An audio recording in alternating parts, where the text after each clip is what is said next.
Good morning, everyone. Now I'm going to tell about a great man, K. Kamarajar, also known as Karmaveerar Kamarajar. We all know superheroes like Superman, Spider-Man. But do you know who was a real hero in Tamil Nadu? Yes, it was Kamarajar.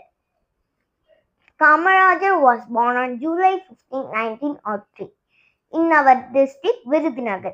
He came from a simple family. He lost his father and stopped studying and helped his mother, even though he stopped going to school.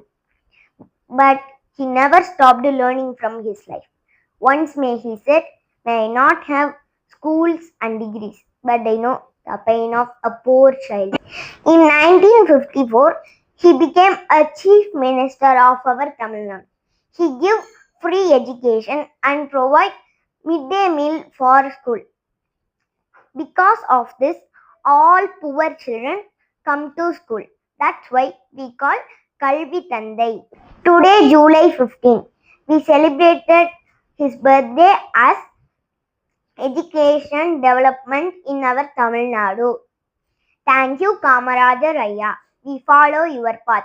Thank you, everyone.